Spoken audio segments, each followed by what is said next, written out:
ปีนานไกลวัดพระบาทอุดมรุ่งเรืองงามตาเจ้าน้อยบุญทาวงศาข้าหลวงพวงเชียงใหม่ปกครองหัวเมืองฟ้าทุ่มเทแรงกายแรงใจทุกชาติพันธุ์รวมใจรักษามัคคี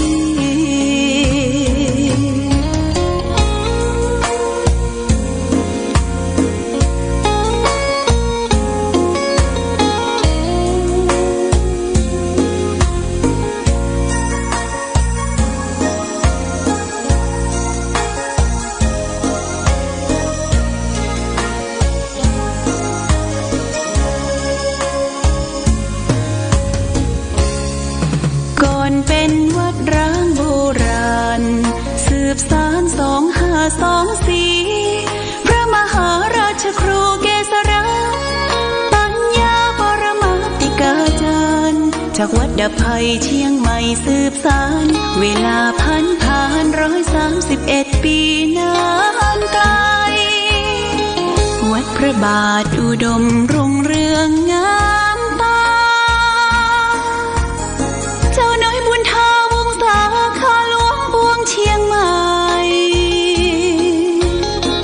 ปกครองหัวเมืองฟ้าทุ่มเทแรงกายแรงใจทุกชาติพันธุ์รวมใจรักษามัคคี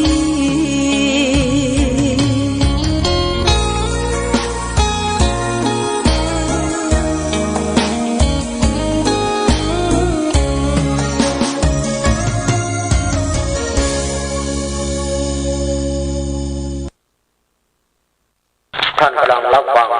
สถานีวิทยุพระพุทธศาสนาคณะสงฆ์อำเภอฝางต่อจากนี้ไปขอเชิญท่านรับฟังรายการธรรมะประทีปสองทางดำเนินรายการโดยหลวงพ่อพระครูสุจิตานุรักษ์หลวงพ่อเจ้าคณะอำเภอฝาง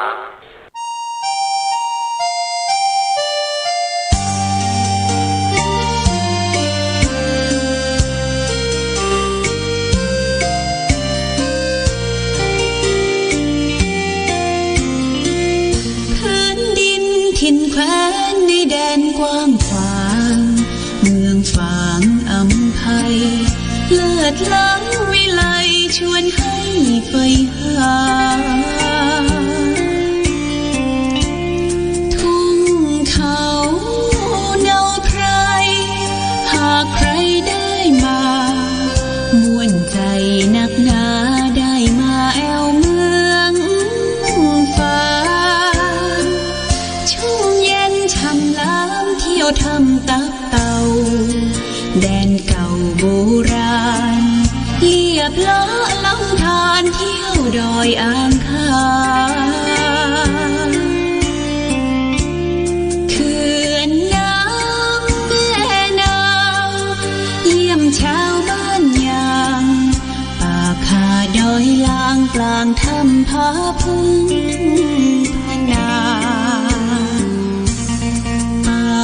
สวยน้ำใสน้ำใจสะอาดเมืองฟางธรรมชาติเสกสรรปั้นมาหลากพื้นเผ่าพันธุ์ร่วมกันพร้อมหน้าเสน่ห์นำพายมาเมืองฟางดอยดงหน้าแดนแห่งนี้มีชื่อเมืองฟางท่ามกลางลมหนาวทุ่งท้องท้องกวาวชวนให้ลุ่มลงหากแม้นใครยืนสักครั้งก็คงยากแท้ลืมลงเมืองฝางฝังใจ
ม มาเอาได้ปูจาเอาแต่ญาติโยมปูจา10 บาท20 บาทได้เอาไปบ่ได้นี่มันบักขลังบ่ศักดิ์สิทธิ์นะปูจาเอาอย่าบ่ได้เป็นหนี้สงฆ์20 บาท20 บาทปูจาเล่นหนึ่ง20 บาทแล้วก็ไปไหว้ไปสักการะบูชาบางท่านก็ไปเอาหญ้าไปพิมพ์ต่อญาติโยมพิมพ์ต่อปุ้นลงพิมพ์ที่ลำพูนนัทพลการพิมพ์เนี่ยลงพิมพ์อยู่ที่หั่นเนี่ยเขาจะพิมพ์เป็น100เป็น200-300ก็ได้แต่การไปพิมพ์ไม่ใช่พิมพ์บ่ได้นะต้องรวมตัวกันออกค่าใช้จ่ายแล้วก็มารวมกันไหว้พระสวดมนต์แปลอย่างนี้เป็นต้นวันนี้ได้มาพบกันญาติโยมท่านสาธุชนก็จะได้นำสาระธรรมนำมาฝากแก่ศรัทธาญาติโยมสาระธรรมที่จะได้นำมาฝากในวันนี้ก็เรื่องการพัฒนาการของคนนะการพัฒนาการของคนเราก็ต้องพัฒนานะญาติโยมต้นก็บอกว่าคนเรามักจะหลงคิดว่า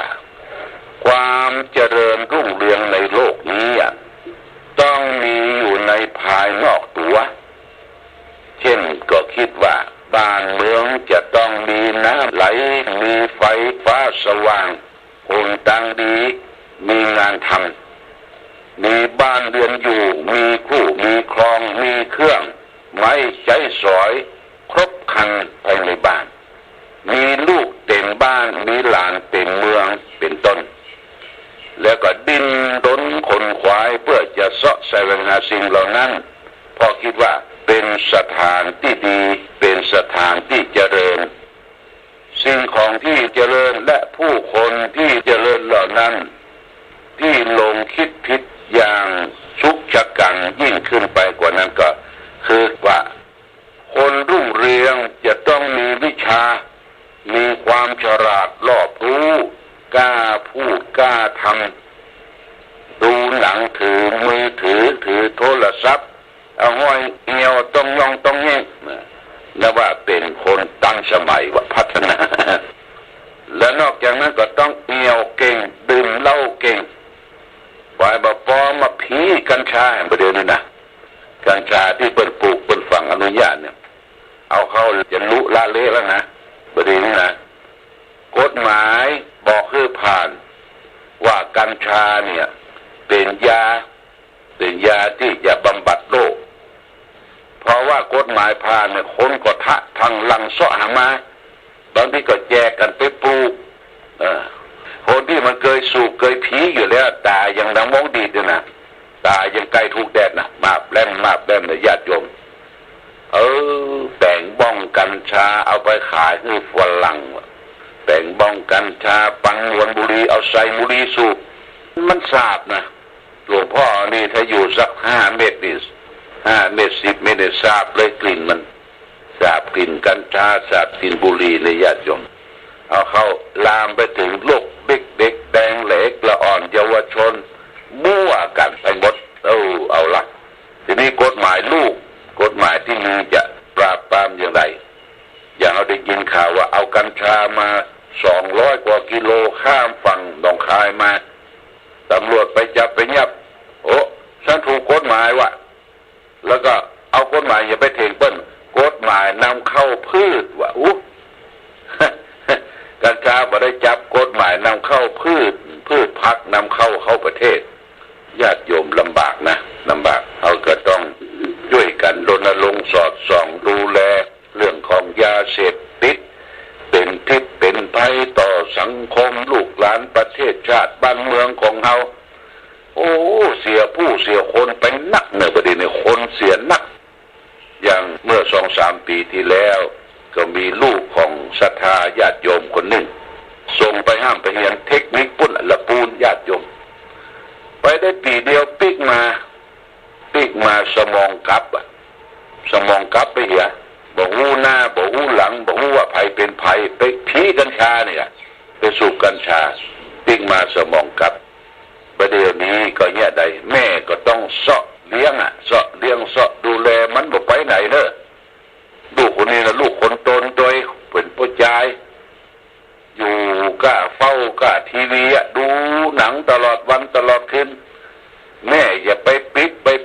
ได้มันหวงเข้าก็ต้องเสาะให้มันกินนะญาติโยมบรรยากาศสักอย่างนะเนี่ยเป็นภาระเพราะยาเสพติดคือโทษนะญาติโยมนะโอ้อันนี้น่าสงสารแน่ต้องตะลอนเสาะสะตุ้งสะตางเลี้ยงครอบเลี้ยงครัวเลี้ยงลูกเลี้ยงเต้ามันเป็นหนุ่มโจ๊ะโลกบัลเล่นโอ้เป็นสมองกับญาติโยมสมองกับบอกหูจักไผเป็นไผหูจักแม่อยู่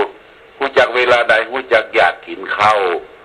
ถ้าแม่ไปปิดทีวีในแปลงตาขวางแล้วบัดได้มันค้างทีวีมันจะต้องนั่งเฝ้าทีวีอยู่ตลอดเวลาเนี่ยจะได้ญาติโยมนะมาช่วยกันคิดพิจารณา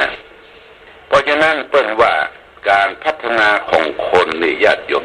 ถ้าศูนย์กลางของการรองรับความเจริญนี่นะเขาจะบอกว่าโลกมันเจริญตึงวันเนี่ยจนกูบักกับญาติโยมมีโทรศัพท์มีมือถือมีไลน์มีเฟซบุ๊กอู้กันหันตัวญาติโยมแต่จิตใจเขาไม่ได้พัฒนาเลยเพราะว่ามันล้มเหลวคนกินยาตายโดดตึกตายอย่างประเทศญี่ปุ่นเนี่ยประเทศที่เจริญเนี่ยญาติโยมมีคนฆ่าตัวตายเนี่ยโดดตึกตายโดดสะพานตายโดดเงินรถจนตายเนี่ยมีหนักญาติโยมเพราะฉะนั้นสรุปว่าในตัวนี่เขามีศูนย์กลางที่รองรับความรุ่งเรืองอยู่ที่จิตเฮาเนี่ย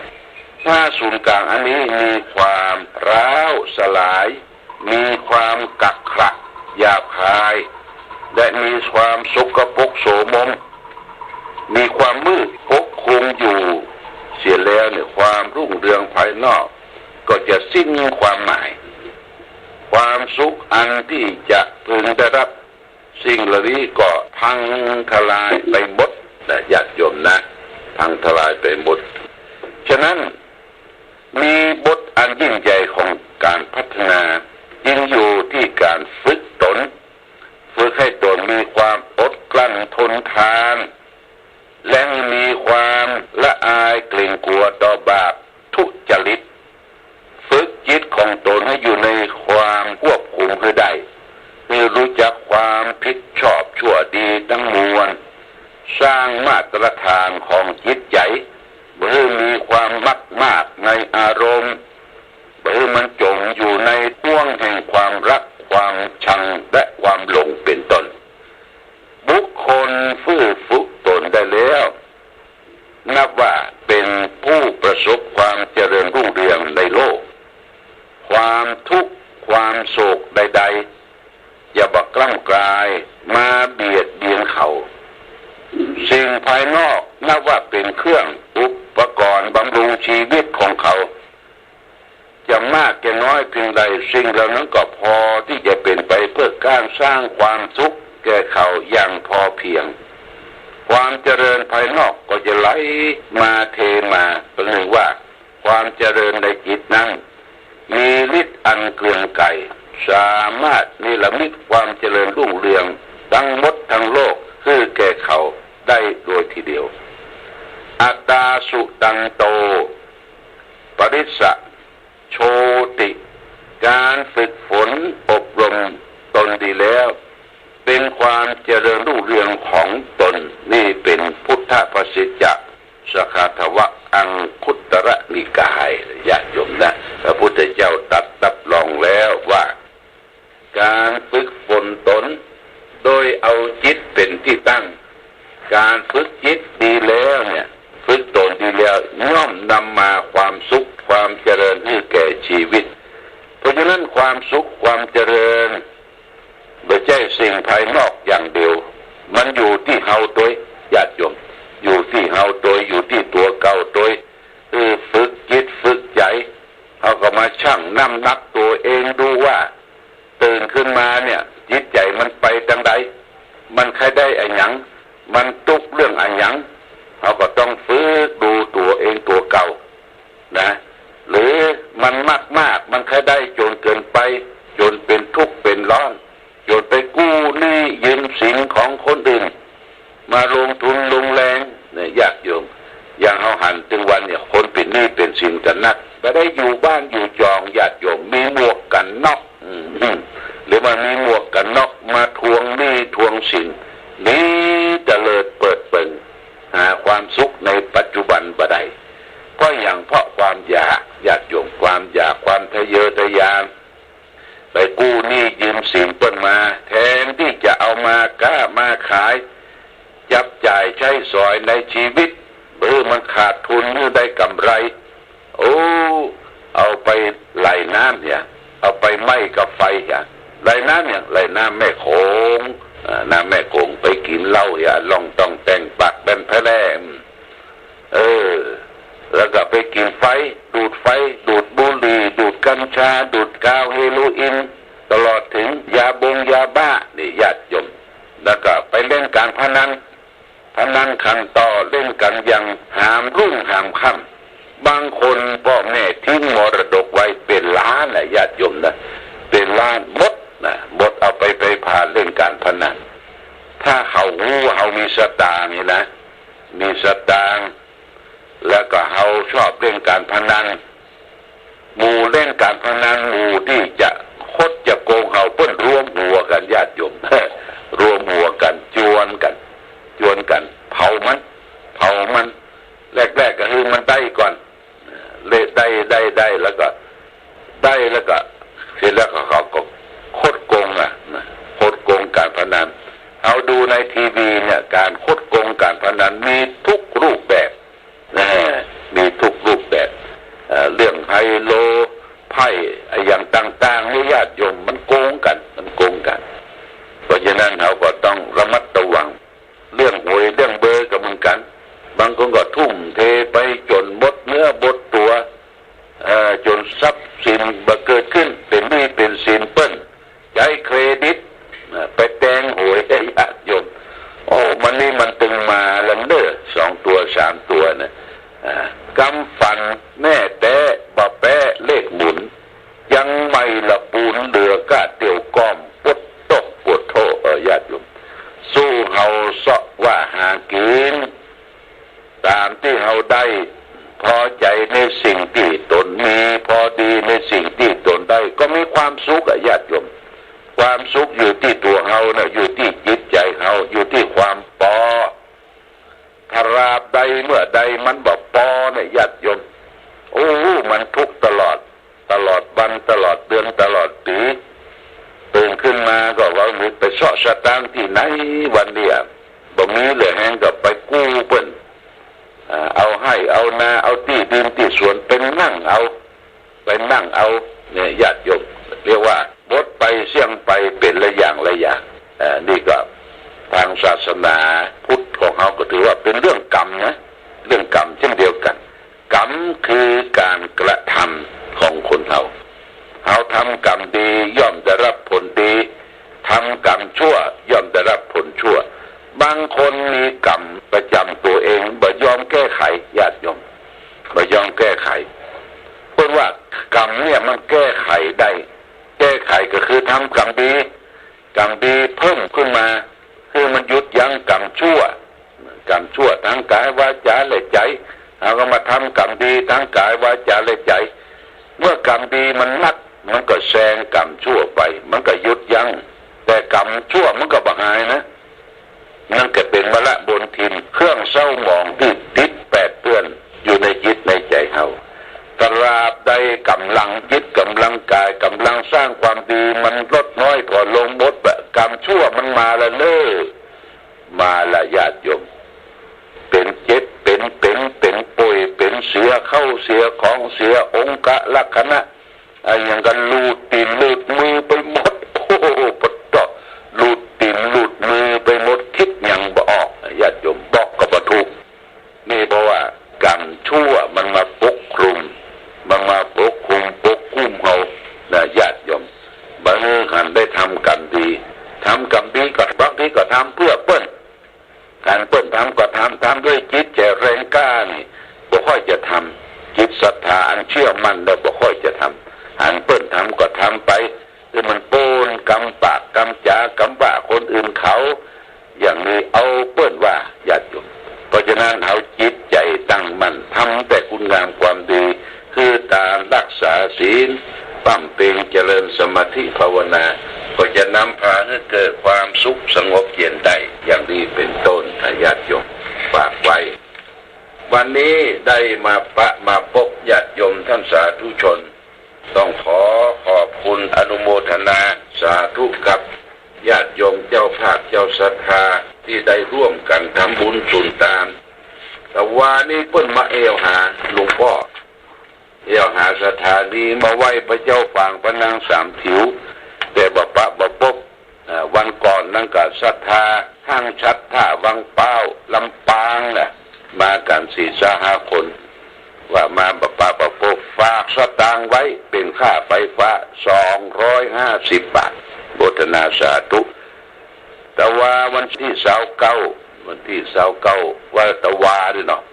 วันนี้วันที่ธงชาติและเพลงชาติไทยเป็นสัญลักษณ์ของความเป็นไทย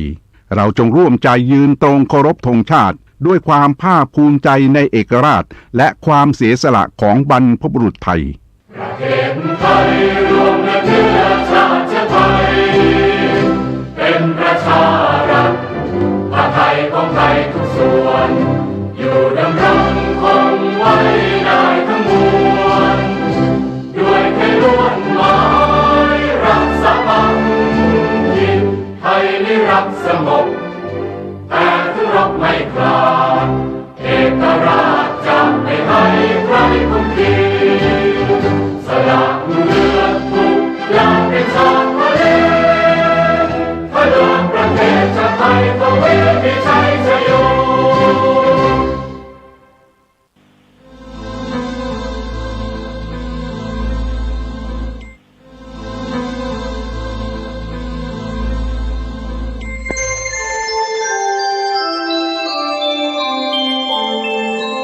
ขณะนี้ท่านกำลังฟังสถานีวิทยุกระจายเสียง FM 104.5 เมกะเฮิรตซ์เนื่องในโอกาส